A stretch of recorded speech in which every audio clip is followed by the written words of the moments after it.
Hello दोस्तों, कैसे हो आप सब। उम्मीद करता हूँ आप सभी अच्छे होंगे और अपनी पढ़ाई अच्छे से कर रहे होंगे और साथ ही साथ में वीडियो का वेट भी कर रहे होंगे।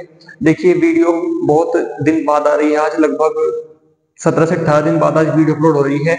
तो उसके कुछ रीजंस थे, उसमें मुझे फीवर था और कुछ टेक्निकल इशू भी थे। ठीक है, लेकिन अब वो सब सोल्व हो गए हैं। ठीक है, मेरी भी तबीयत पूरी ठीक है अब। और जो भी चैनल में मतलब जो भी टेक्निकल इशू थे वो सब अब जब सोल्व हो गए हैं। अब हम डेली वीडियो को अपलोड करेंगे कंटिन्यूटी से। ठीक है, चलो तो स्टार्ट करते हैं आज का अपना टॉपिक। वीबीटी हैशटैग 1 हमारी लास्ट वीडियो थी और वीबीटी हैशटैग 2 आज हम पढ़ने वाले हैं। बेसिकली लास्ट पार्ट होने वाला है। टेंशन मतलब वीबीटी के 5 या 6 पार्ट में नहीं दूंगा, केवल 2 पार्ट दूंगा वीबीटी के। ठीक है, उसमें पूरी वीबीटी कवर कर दूंगा। चलो तो, और इसके बाद आपके 3 टॉपिक रह जाएंगे। मोड थ्योरी यानी मोलिकुलर ऑर्बिटल थ्योरी और आपका रेजोनेंस और हाइड्रोजन बॉन्डिंग। क्लियर। देखिए, बिल्कुल टेंशन मत लीजिए, आपका कोर्स बिल्कुल टाइम से कंप्लीट हो जाएगा। कुछ लोग सोच रहे होंगे कि कोर्स कंप्लीट होगा या नहीं होगा, क्योंकि भाई इतना वीडियो में गैप मैंने दिया है तो। और कुछ लोगों के तो हाफ ईयरली एग्जाम भी स्टार्ट हो गए होंगे, लेकिन ईयरली एग्जाम तक, एनुअल एग्जाम तक आपका कोर्स बिल्कुल कंप्लीट हो जाएगा। ठीक है, टेंशन मत लीजिए, बिल्कुल इसी वे में, जिस वे में चल रहे हैं इसी वे में कंप्लीट कर देंगे इजी लैंग्वेज में। चलिए तो स्टार्ट करते हैं अपना topic. VBT valence bond theory hashtag 2 यानी पार्ट 2 पढ़ने वाले हैं इसका। तो भाई यहाँ पे देखो आप लोग, यहाँ पे हमने पिछली बार मैंने आपको S S mechanism, S P mechanism और पीपी मैकेनिज्म के बारे में बताया था, यानी जो हमारी एक्सियल ओवरलैपिंग होती थी उसके बारे में बताया था। जिसने वीडियो नहीं देखी है वो देख लेना। ठीक है, एक्सियल ओवरलैपिंग के बारे में बताया था मैंने आपको, और साथ ही साथ में इसमें मैंने आपको ये बताया था कि जो एक्सियल एक्सियल ओवरलैपिंग से बॉन्ड बनता है वो सिग्मा बॉन्ड होता है। कौन सा बॉन्ड होता है? सिग्मा बॉन्ड होता है। चलो आज हम पाई बॉन्ड पर और कुछ एक्स्ट्रा एग्जांपल्स पर डिस्कस करेंगे। तो भाई यहाँ पर बहुत ध्यान से आप लोग देखिएगा। तो देखिए यहाँ पर आज हम लोग डिस्कस करने वाले हैं बेसिकली NH3। NH3 का एग्जांपल डिस्कस करने वाले हैं। पहले वाली वीडियो में हमने H2 को, HF को, ठीक है, और F2 को डिस्कस कर लिया था। आज NH3 को डिस्कस करेंगे। तो देखो NH3 में मैं आपको बताऊं तो यहाँ पर नाइट्रोजन, मतलब हमें समझाना है कि NH3 बनता कैसे है, उसको हमें वीबीटी थ्योरी की सहायता से एक्सप्लेन करना है। चलो तो नाइट्रोजन का इलेक्ट्रॉनिक विन्यास करो जैसे करते थे आप पहले, 1s2 2s2 2p3। अब देखो यहाँ पे बॉक्स बना लो जैसे H2 HF और F2 में बनाते थे। यहाँ पे इस तरीके से होगा, 2s2 का बॉक्स इस तरीके से फिल होगा और 2p3 कुछ ऐसे होगा। 3 इलेक्ट्रॉन है तो सब में एक एक भर देंगे। ये px हो जाएगा, ये हो जाएगा आपका pz, ये हो जाएगा आपका py। चलो सर, अब हाइड्रोजन कितने हैं? 3 है, तो तीनों का अलग अलग देखो। ठीक है, 1s1 1s1 1s1 बॉक्स बनाते हैं तीनों के ही। अब देखो सब में एक एक इलेक्ट्रॉन आएगा, लेकिन हमें क्या करना है, हमें उसको अपोजिट स्पिन में भरना है। क्यों? क्योंकि आप जानते हो वीबीटी थ्योरी कहती है जब भी आपका मतलब बॉन्ड बनेगा सिग्मा बॉन्ड, तो वो हमेशा अपोजिट ओवरलैपिंग में बनेगा। मतलब जब भी बॉन्ड बनता है कोवलेंट बॉन्ड, तो 2 अपोजिट इलेक्ट्रॉन के बीच में बनता है और ऐसे ऑर्बिटल के बीच में बनता है जो हाफ फिल्डेड हो। तो ये हाफ फिल्डेड तो है, ये भी हाफ फिल्डेड है, ये भी, लेकिन इलेक्ट्रॉन इसमें नीचे को भरना है। क्यों? क्योंकि ऊपर को यहाँ पे भरा हुआ है पहले ही। ठीक है, तो अगर आपको इन तीनों में और इन तीनों में, px में, pz में, py में, इनमें कॉम्बिनेशन करवाना है, तो आपको क्या करना पड़ेगा, इन सब की स्पिन ऊपर की ओर और इन सब की स्पिन नीचे की ओर, यानी अपोजिट स्पिन लेनी पड़ेगी। चलो तो इस तरीके से हो जाएगा अपोजिट स्पिन। अब देखो क्या होगा, अब ये वाला जो है ये इसके साथ कंबाइन कर जाएगा, ये इसके साथ और ये इसके साथ। लेकिन उससे पहले एक इंपॉर्टेंट कॉन्सेप्ट यहां पर मैं लगाना चाहूंगा, जिसको हम कहते हैं हाइब्रिडाइजेशन यानी संकरण। तो देखो यहां पर अब जो आपने 3 एग्जांपल पढ़े थे पहले, H2 F2 HF, इनमें हाइब्रिडाइजेशन थ्योरी का कोई यूज नहीं था, लेकिन अब हाइब्रिडाइजेशन का यूज करना पड़ेगा।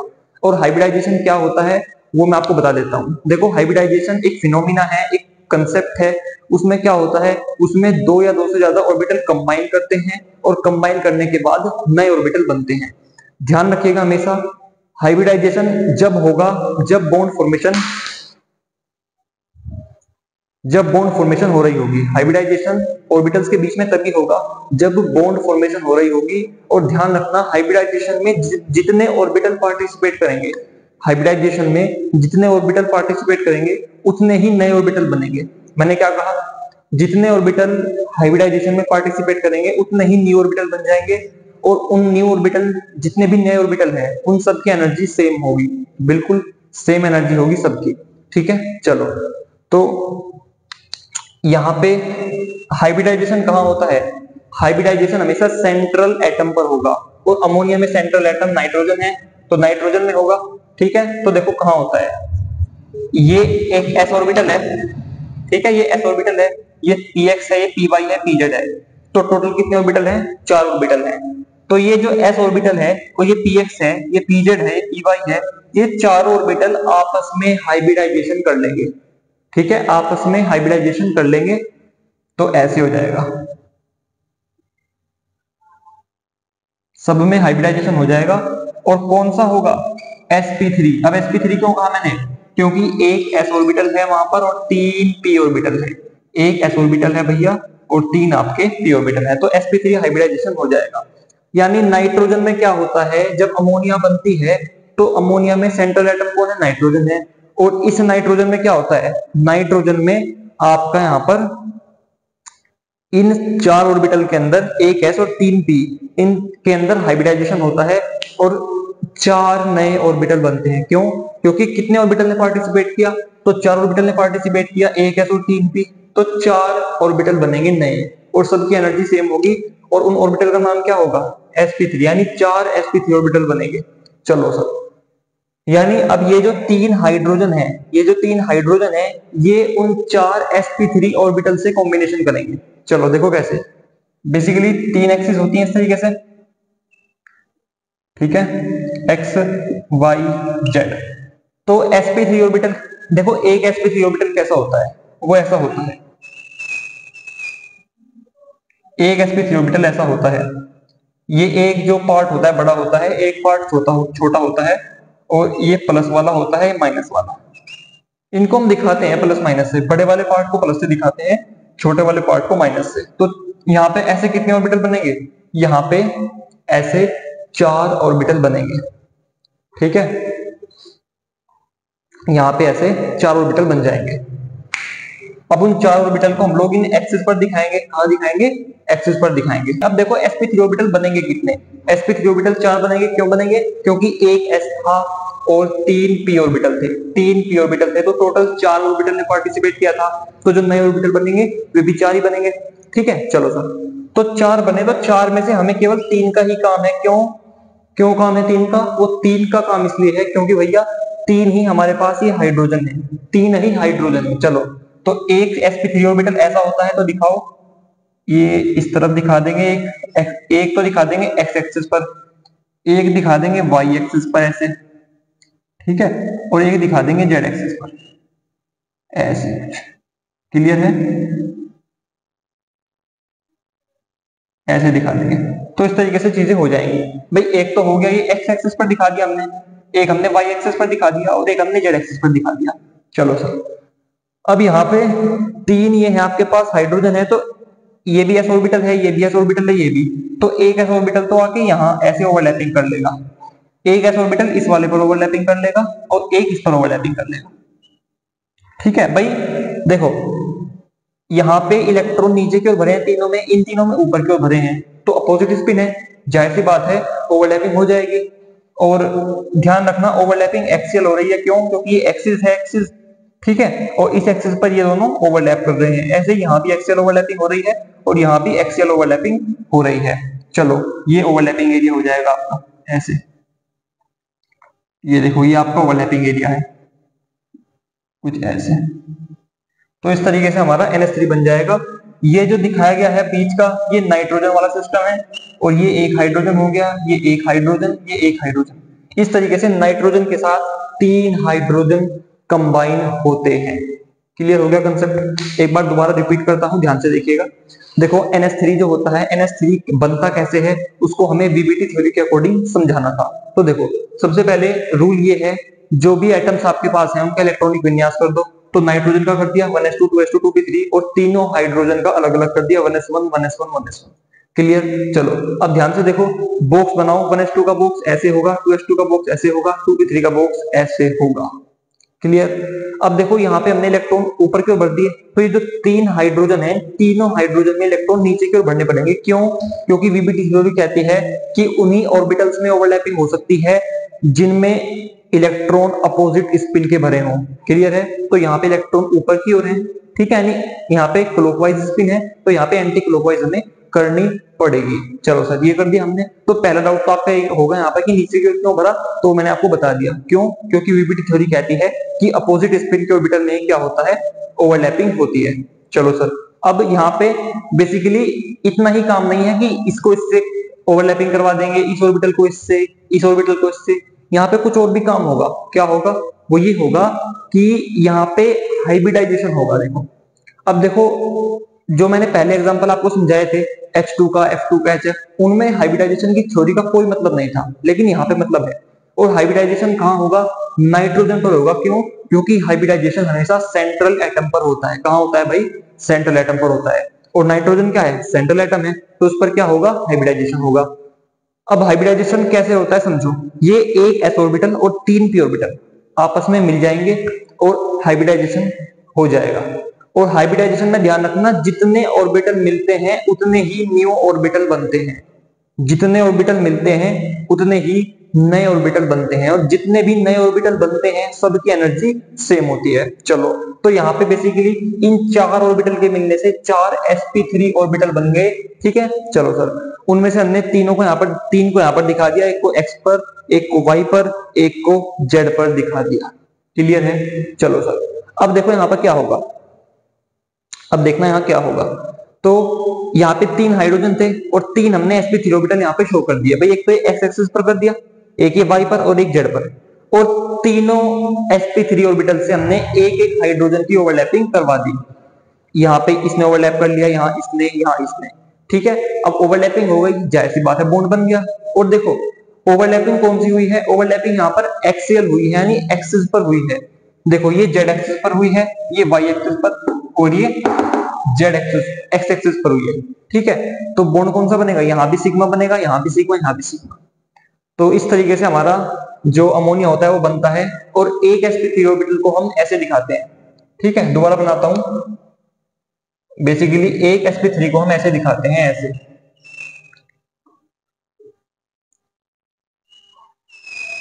ऐसे, ये वाला पार्ट प्लस का, ये माइनस का। जो बड़ा पार्ट होगा उसको प्लस से दिखाएंगे, छोटे पार्ट को माइनस से दिखाएंगे। ठीक है। तो नॉर्मली अमोनिया को आप कैसे ड्रॉ करते हो? आप ऐसे ड्रॉ करते हो, नाइट्रोजन, हाइड्रोजन, हाइड्रोजन, हाइड्रोजन, यानी नाइट्रोजन से तीन हाइड्रोजन सिंगल बॉन्ड से, यानी सिग्मा बॉन्ड से जुड़े होते हैं। तो दरअसल वो होता ऐसा है रियलिटी में। ठीक है। तो इस तरीके से हमारा अमोनिया हो गया। अब हम नेक्स्ट मॉलिक्यूल की ओर बढ़ते हैं, जिसका नाम है मीथेन, यानी CH4।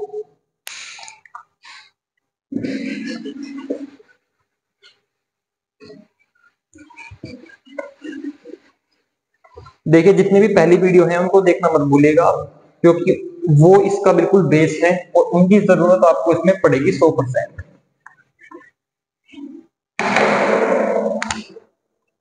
CH4 इसको बोलते हैं मीथेन। ठीक है। चलो, तो यहाँ पे पहला स्टेप क्या रहेगा? पहला स्टेप रहेगा जितने भी एटम है सबका इलेक्ट्रॉनिक विन्यास कर दो। चलो सर, तो कार्बन 6, 1s2, 2s2, 2p2, चार हाइड्रोजन है आपके पास अलग अलग इस तरीके से। ठीक है। 1s1, 1s1, 1s1, 1s1, सबका एक एक डब्बा बनेगा इस तरीके से। चलो, अब देखो यहाँ पर आपको इनके डब्बे बनाने हैं एक तरीके से। 2s2 का डब्बा कुछ ऐसा बनेगा, ठीक है, और 2p2 का डब्बा कुछ ऐसा बनेगा। भाई दो इलेक्ट्रॉन है, क्या बढ़ दो, क्या बढ़ दो। चलो, और इनमें इलेक्ट्रॉन नीचे की ओर बढ़ दो। क्लियर। नीचे की ओर क्यों भरे वो आपको पता लग गया होगा। अब देखो यहाँ पर क्या होगा, बेसिकली ये जो एक इलेक्ट्रॉन होता है ये जंप करके यहाँ पहुंच जाएगा। क्यों पहुंच जाएगा? क्यों? क्योंकि half fielded orbital partially fielded orbital से स्टेबल होते हैं। देखो, ये जो s ऑर्बिटल है ये जो 2s ऑर्बिटल है, मतलब ये ऑर्बिटल फुल फिल्ड है, इसमें 2 इलेक्ट्रॉन है। अगर इसका एक इलेक्ट्रॉन निकल करके वहां पहुंच जाए तो इसका कुछ नहीं बिगड़ेगा, क्यों? क्योंकि ये हाफ फिल्डेड होगा। अब तो फुल फिल्डेड है, तब ये हाफ फिल्डेड हो जाएगा, ठीक है, मतलब स्टेबल तब भी रहेगा। और यहां पर अगर एक इलेक्ट्रॉन मिल जाए तो ये पार्शियली फिल्डेड से हाफ फिल्डेड हो जाएगा, यानी ये भी स्टेबल हो जाएगा। तो इसके पास सामान ज्यादा है, अगर ये इसको दे दे तो दोनों अमीर हो जाएंगे। चलो, तो एक इलेक्ट्रॉन यहां पहुंच गया, इस तरीके से गायब हो गया यहां से। अब देखो, ये px, pz, py इनको छोड़ो तो, ठीक है। अब होगा क्या, देखो, अब इन ऑर्बिटल्स में हाइब्रिडाइजेशन हो जाएगा। क्या हो जाएगा? हाइब्रिडाइजेशन हो जाएगा। और कौन सा होगा? sp3 होगा। क्यों? क्योंकि एक s ऑर्बिटल है और 3 p ऑर्बिटल है। भाई ये s है, ये px, py, pz इस तरीके से है, तो ये एक s और 3 p ऑर्बिटल जब हाइब्रिडाइजेशन करते हैं तो कौन सा होता है? sp3 हाइब्रिडाइजेशन होता है। तो यहाँ पर sp3 हाइब्रिडाइजेशन हो जाएगा।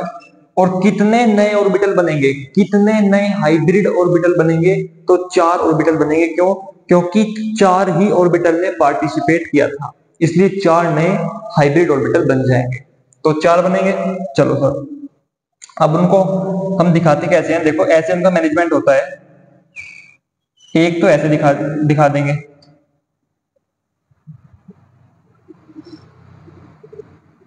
ठीक है।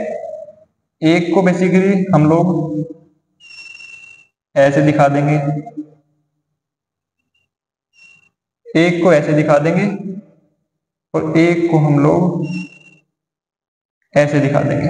तो इस तरीके से दिखाते हैं कुछ, ठीक है भाई। एक तो ये हो गया, एक ये हो गया, एक ये हो गया, और एक ये हो गया। थोड़ा सा उल्टा सीधा ही बनाए, ठीक है। तो इस तरीके से हम उनको दिखाते हैं कुछ टेट्राहेड्रल शेप में चारों को। अब देखो, चारों के चारों ऑर्बिटल जो हैं, ये इनमें सब में एक इलेक्ट्रॉन हो जाएगा, ठीक है। तो ये यहाँ कंबाइन हो जाएगा, ये यहाँ, ये वाला यहाँ कंबाइन हो जाएगा, और ये यहाँ कंबाइन हो जाएगा, ठीक है। ध्यान रखना, जो हाइड्रोजन है, हाइड्रोजन के पास एक इलेक्ट्रॉन है, तो ये हाइड्रोजन वहीं जुड़ेगा जाकर के जहां इसको दूसरा अनपेयर्ड इलेक्ट्रॉन मिलेगा, ठीक है।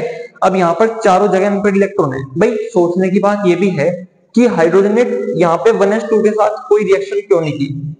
देखो 1s2 बिल्कुल फुल फिल्डेड था, उसके पास 2 इलेक्ट्रॉन थे, अपनी लिमिट कंप्लीट थी, तो उसको किसी से मांगने की जरूरत नहीं है। लेकिन यहाँ पर ये अनपेयर्ड है, तो ये हाइड्रोजन से मांग लेंगे इलेक्ट्रॉन, इसलिए हाइड्रोजन यहाँ कनेक्ट होगा, ठीक है। तो यानी वो यहाँ हो जाएगा, एक हाइड्रोजन एक यहाँ ओवरलैप कर लेगा, एक यहाँ और एक यहाँ, इस तरीके से। अब आप कहोगे कि भैया ओवरलैप यहाँ क्यों नहीं किया उसने? तो यहाँ नहीं करेगा, इस बड़े वाले पार्ट, प्लस वाले पार्ट को ही करेगा। तो एक यहाँ हाइड्रोजन है, एक यहाँ है, एक यहाँ है, एक यहाँ है, ये कार्बन है सेंटर में, ठीक है। ये ओवरलैपिंग एरिया हो जाएगा, जिस एरिया में ओवरलैप किया है। तो इस तरीके से आपका ये पूरा टॉपिक होता है, ठीक है। तो मीथेन बन जाएगा भाई, कार्बन से 4 हाइड्रोजन सिग्मा बॉन्ड से जुड़ गए। कौन से बॉन्ड से? सिग्मा बॉन्ड से जुड़े हैं, सिग्मा बॉन्ड, ध्यान रखना इस बात का। तो ये बात आपको समझ में आ गई होगी, ठीक है। इसमें बस एक नया कॉन्सेप्ट था, इसमें इलेक्ट्रॉन यहां से यहां कूद गया। क्यों? क्योंकि यहाँ पे एक इलेक्ट्रॉन की जरूरत थी। अगर ये एक इलेक्ट्रॉन इसको ना मिलता तो क्या होता? ये 2p ऑर्बिटल अनस्टेबल ही रहता, मतलब ये 2 ऑर्बिटल में इलेक्ट्रॉन था, एक में था नहीं, तो पूरी सब सेल अनस्टेबल रहती। लेकिन यहां से एक इलेक्ट्रॉन मिल गया तो ये इसकी स्टेबिलिटी में तो कोई फर्क नहीं पड़ा, लेकिन इसको स्टेबिलिटी मिल गई, ठीक है। तो अगर आपको दिखता है कि कहीं पर आप दान देने में समर्थ हैं, तो आपको वहां पे देना चाहिए, क्योंकि उससे आपका इतना नुकसान नहीं होगा, जिसको जरूरत है उसको भी हेल्प मिल जाएगी। तो वही बात यहाँ पर हमें मेथेन ने यानी हाइड्रोजन ने सिखाई है। क्लियर है? तो अब देखो, ये हमारे पास अनपेयर्ड इलेक्ट्रॉन थे 4, मतलब 4 हाइड्रोजन थे जिनमें अनपेयर्ड इलेक्ट्रॉन थे। एक यहाँ कंबाइन हो गया, एक यहाँ, एक यहाँ, एक यहाँ। अब क्यों यहाँ पे कंबाइन क्यों नहीं हुए? तो भाई यहाँ पे कंबाइन इसलिए नहीं हुए, क्यों? क्योंकि यहाँ पे कोई जरूरत नहीं है, ठीक है। यानी ये जो समूह है, ये जो ग्रुप है, एक सामाजिक ग्रुप है, ये अकेला काम कर सकता है। क्यों? क्योंकि इसको किसी की जरूरत नहीं है, इसके पास सब चीजें अवेलेबल है। लेकिन ये ग्रुप और ये ग्रुप, इनको मिलना पड़ेगा। ये समूह कमजोर है, आपस में मिलकर ये मजबूत हो जाएंगे, ठीक है। तो एकता यानी यूनिटी की सीख भी हमें यहाँ पर मिलती है। ठीक है, तो इस तरीके से यहाँ पे 4 हाइड्रोजन ओवरलैप कर लेंगे और यहाँ भी सिग्मा बॉन्ड बनेगा, यहाँ भी सिग्मा, यहाँ भी सिग्मा बॉन्ड, यहाँ भी सिग्मा बॉन्ड। तो टॉपिक आपको क्लियर हो गया होगा मेथेन का। तो यहाँ पे हमने क्या सीख लिया, एक्सियल ओवरलैपिंग के 2 एग्जांपल बचे थे वो सीख लिए। अब हम देखते हैं जो नॉन एक्सियल ओवरलैपिंग होती है यानी जहाँ पे पाई बॉन्ड भी बनता है वो सीखेंगे, जहां पर सिग्मा बॉन्ड और पाई बॉन्ड दोनों बनते हैं। चलिए,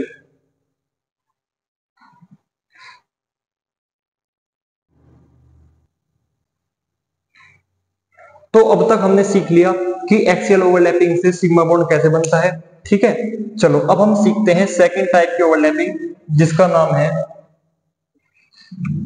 non axial overlapping. Non axial overlapping यानी जो ओवरलैपिंग एक्सिस पर ना हो उसको बोला जाता है भैया नॉन एक्सियल ओवरलैपिंग। चलो, तो देखो यहाँ पे आपकी एक बहुत ही इंपॉर्टेंट टाइप की ओवरलैपिंग आती है। यहाँ पे मैं आपको सबसे पहले तो बता दूं, जो नॉन एक्सियल ओवरलैपिंग होती है उससे पाई बॉन्ड बनेगा हमेशा। कौन सा बॉन्ड बनेगा, पाई बॉन्ड बनेगा। ठीक है, पाई बॉन्ड बनेगा। और देखो जो पाई बॉन्ड होता है वो किस तरीके से होता है, कोवलेंट बॉन्ड को हम 3 तरीके से दिखाते हैं, ऐसे भी दिखाते हैं, ऐसे भी और ऐसे भी। इसको हम बोलते हैं सिंगल बॉन्ड। ठीक है, इसको हम बोलते हैं डबल बॉन्ड और इसको हम बोलते हैं triple bond. Triple bond, single bond यानी सिग्मा बॉन्ड। डबल बॉन्ड में ये एक बॉन्ड तो होता है सिग्मा और एक बॉन्ड होता है पाई। ट्रिपल बॉन्ड के अंदर ये 2 बॉन्ड होते हैं पाई बॉन्ड और एक बॉन्ड होता है सिग्मा बॉन्ड। क्लियर है, यानी अब तक हमने केवल सिंगल बॉन्ड की फॉर्मेशन को ही समझा है। अब हम डबल बॉन्ड और ट्रिपल बॉन्ड की फॉर्मेशन को डिस्कस करेंगे। चलिए, तो देखो पाई बॉन्ड ध्यान रखना, पाई बॉन्ड हमेशा वीक वीक होता है। सिग्मा बॉन्ड जो होता है, देखो सिग्मा बॉन्ड ध्यान रखना हमेशा सिग्मा बॉन्ड स्ट्रॉन्ग होता है और पाई बॉन्ड जो होता है वो वीक होता है। पाई बॉन्ड वीक होता है, ध्यान रखना सिग्मा बॉन्ड हमेशा स्ट्रॉन्ग होता है, पाई बॉन्ड हमेशा वीक होता है। यानी सिग्मा बॉन्ड पाई बॉन्ड से स्ट्रॉन्ग होता है। क्यों, क्योंकि सिग्मा बॉन्ड में एक्सियल ओवरलैपिंग होगी और पाई बॉन्ड के अंदर नॉन एक्सियल ओवरलैपिंग होगी। और जो एक्सियल ओवरलैपिंग होती है यानी जो सिग्मा बॉन्ड के अंदर होती है उस ओवरलैपिंग में ओवरलैपिंग एरिया बहुत ज्यादा होता है। उस ओवरलैपिंग में ओवरलैपिंग एरिया बहुत ज्यादा होता है। ठीक है, यानी वहां पर स्ट्रॉन्ग हो जाएगा बॉन्ड और यहाँ पर ओवरलैपिंग एरिया कम होता है यानी यहाँ पर बॉन्ड स्ट्रॉन्ग नहीं होगा। चलो, तो बेसिकली इतना तो पहले बेसिक था। अब हम देखते हैं होती कैसे है नॉन एक्सियल ओवरलैपिंग। तो यहां पे देखो, मान लो आपके पास है O2। O2 के एग्जांपल से समझाऊंगा। तो O का ऑक्सीडेशन नंबर, सॉरी, O का एटॉमिक नंबर 8 होता है, दूसरे O का भी 8 होगा। तो कॉन्फ़िगरेशन करो 1s2 2s2 2p4 1s2 2s2 2p4। डब्बे बनाओ, यहाँ पे 2s2 का डब्बा कुछ ऐसा होने वाला है और 2p4 का डब्बा कुछ ऐसा होने वाला है। Same here. ठीक है, चलो, तो क्लियर हो गया टॉपिक। तो अब देखो यहां पर आप लोग देखो थोड़ा सा, ये अगर मैं इसको px मानूं, इसको pz मानूं, इसको py मानूं। ठीक है, इसको मैंने px माना, इसको भी pz माना, इसको py माना। और ये तो बाकी आपका कौन सा है, ये s ऑर्बिटल है, ये s ऑर्बिटल है। क्लियर है, एक बात पे ध्यान देना हमेशा, आपको कुछ डाउट होगा कि जैसे 3 p ऑर्बिटल होते हैं तो इनको मैं px लिखूं, py pz, या pz py px, या px pz py, या py pz px, कौन सा लिखूं, इस बात में आपको डाउट रहता होगा। तो देखो आप कैसे भी लिख सकते हो, तीनों ऑर्बिटल की जो सेपरेट एनर्जी है वो सेम होती है। ठीक है, तीनों p सबसेल के ऑर्बिटल हैं, आप कैसे भी लिख सकते हो, आपकी मर्जी है। चलो, तो यहां पर ये वाला अनपेयर्ड है, ये अनपेयर्ड है, यहाँ पे ये वाला, ये वाला। तो देखो अब O2 की स्ट्रक्चर कैसी होती है, ऐसे O डबल बॉन्ड O, यानी एक सिग्मा बॉन्ड प्रेजेंट होता है और एक पाई बॉन्ड प्रेजेंट होता है। सिग्मा बॉन्ड और पाई बॉन्ड 2 बॉन्ड प्रेजेंट होते हैं, यानी जाहिर सी बात है यहाँ पर तो एक्सियल ओवरलैपिंग हुई होगी और यहाँ पर नॉन एक्सियल ओवरलैपिंग हुई होगी। चलो सर, बनाते हैं। देखो यहाँ पे px का कोई काम नहीं है, क्यों? क्योंकि px तो बिल्कुल फुल फिल्ड है, ps को किसी से मतलब नहीं है। px ऑर्बिटल जो है यहाँ पे, ये वाला भी ये वाला भी, इनमें 2 इलेक्ट्रॉन पूरे हैं, इसको किसी से कोई लेना देना नहीं है और ना ही इसको किसी से कोई लेना देना है, ठीक है। यहाँ पे ये वाला एक एक है और ये वाला भी एक एक है, यानी इन दोनों में आपको खेल खेलना है। तो देखो इनमें से जो पीजेड पीजेड के बीच में है, पीजेड पीजेड के बीच में तो बना दो सिग्मा बॉन्ड, ध्यान रखो, पीजेड पीजेड के बीच में तो बना दो सिग्मा बॉन्ड, और पीवाई पीवाई के बीच में बना दो पाई बॉन्ड। हालांकि कोई सा बॉन्ड कोई से के बीच में भी बना सकते हो, आपकी मर्जी है, लेकिन जहां तक ये देखा गया है कि जो ज्यादा मान्यता है, प्रायोरिटी है, वो ये है कि सिग्मा बॉन्ड पीजेड पीजेड के बीच में बनना चाहिए। सिग्मा बॉन्ड पीजेड पीजेड के बीच में बनना चाहिए। तो पीजेड पीजेड के बीच में तो सिग्मा बना दो, तो सिग्मा हो जाएगा, और पीवाई पीवाई के बीच में कौन सा बना दो? पाई बॉन्ड बना दो, तो एक पाई बॉन्ड भी कंप्लीट हो जाएगा। क्लियर? लेकिन एक बात ध्यान रखनी पड़ेगी आपको कि यहां पर भी दोनों ऊपर की ओर है, यानी यहां पर भी स्पिन कौन सी है? प्लस के हाफ है, ठीक है। और यहां भी स्पिन कौन सी है? यहां भी स्पिन यहां प्लस के हाफ है, तो स्पिन अपोजिट करनी पड़ेगी। तो कोई बात नहीं, यहां पे हम लोग नीचे की ओर कर देंगे इनको, ठीक है, कोई फर्क नहीं पड़ेगा। तो यहाँ पे माइनस वाली हो जाएगी। क्लियर है? तो ये 2 ऊपर की ओर हो गए, 2 नीचे की ओर, ठीक है। अब तीसरी बात संकरण, कि यहाँ पे संकरण होगा नहीं होगा। तो देखो संकरण जो होता है, यानी जो हाइब्रिडाइजेशन होता है, वो प्रक्रिया बेसिकली सिग्मा बॉन्ड में देखी जाती है। तो यहाँ पे संकरण का कोई काम नहीं है भाई, बिल्कुल भी, ठीक है। तो यहाँ पे सिंपल है, पीजेड पीजेड में सिग्मा, पीवाई पीवाई में सिग्मा, इनकी स्पिन ऊपर की ओर है यानी प्लस हाफ है, इनकी स्पिन नीचे की ओर है माइनस हाफ है। चलो तो कैसे बनाएंगे? देखो जो एक्सिस बनाओ आप लोग ऐसे, मान लो ये पहले वाले ऑक्सीजन है, ठीक है, तो मान लो ये तो पहले वाली ऑक्सीजन है, ठीक है, ये तो है पहले वाली ऑक्सीजन, और ये दूसरे वाली ऑक्सीजन है, ये वाई एक्सिस है, जेड एक्सिस है, ठीक है, सॉरी इसको तो मान लो ये जेड एक्सिस है, ठीक है, और इसको मान लो ये वाई एक्सिस है। क्लियर? चलो सर, ये जेड हो गई दोनों की, और ये दोनों की वाई हो गई। तो पीजेड ऑर्बिटल बनाओ इस तरीके से, ये दूसरे वाले का पीजेड ऑर्बिटल। अब पीवाई बनाओ, इस पे बनाओ पीवाई। अब क्या करना है आपको इसमें? तो देखो यहाँ पे तो पीजेड में इलेक्ट्रॉन ऊपर की ओर भरा है, यहाँ पे पीजेड में इलेक्ट्रॉन नीचे की ओर भरा है। चलो सर, यानी अगर ये दोनों ओवरलैपिंग कर लें, ये दोनों ओवरलैपिंग कर लें, तो वो ओवरलैपिंग कौन सी होगी? एक्सियल ओवरलैपिंग होगी। क्यों? क्योंकि वो एक्सिस पर हो रही है, तो यहाँ पर बेसिकली इन दोनों से सिग्मा बॉन्ड बन जाएगा। क्लियर? और अगर ये दोनों ओवरलैपिंग कर लें, ये पी वाई और ये पी वाई, तो यहाँ पे भी एक इलेक्ट्रॉन है, यहाँ पे भी एक इलेक्ट्रॉन है, मतलब अगर ये दोनों पी ऑर्बिटल ओवरलैपिंग कर लें तो भी एक बॉन्ड बनेगा, लेकिन वो पाई बॉन्ड होगा। क्यों? क्योंकि ये वाली ओवरलैपिंग नॉन एक्सियल ओवरलैपिंग है। चलो सर, तो करवाते हैं एक बार।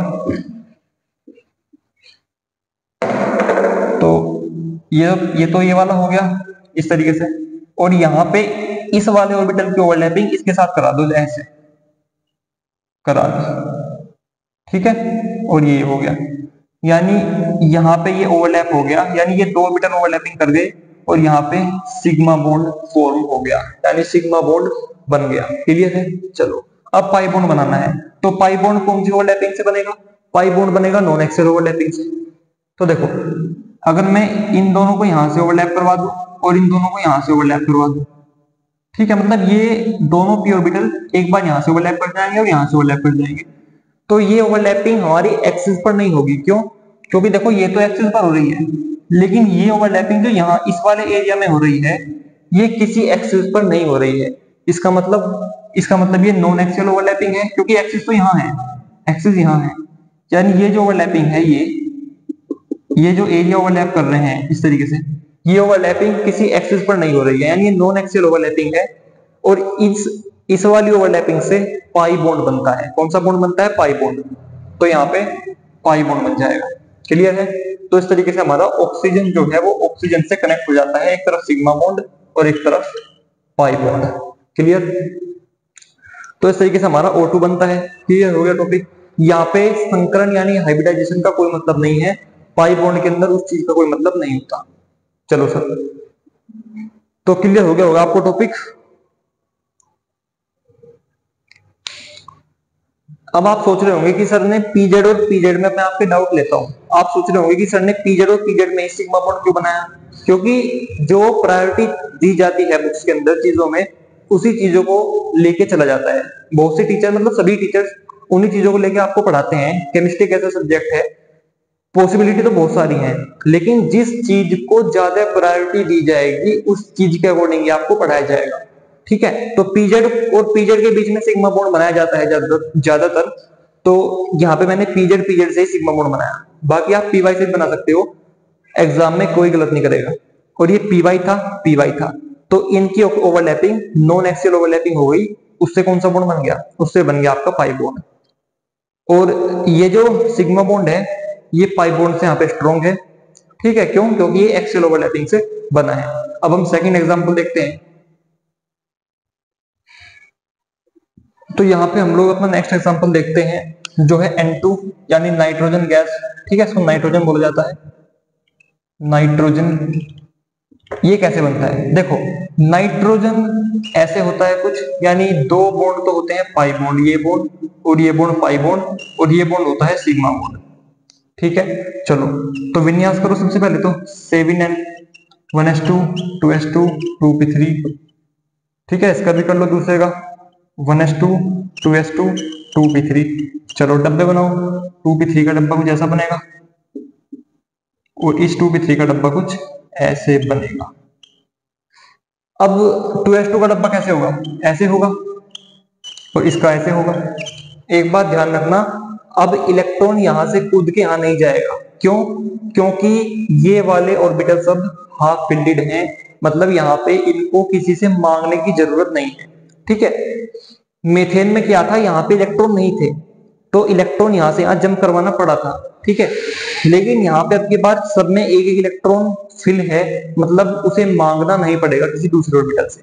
यानी हमें केवल इस पे ध्यान देना है और इस पे, इससे कोई मतलब नहीं, इससे कोई मतलब नहीं। क्यों?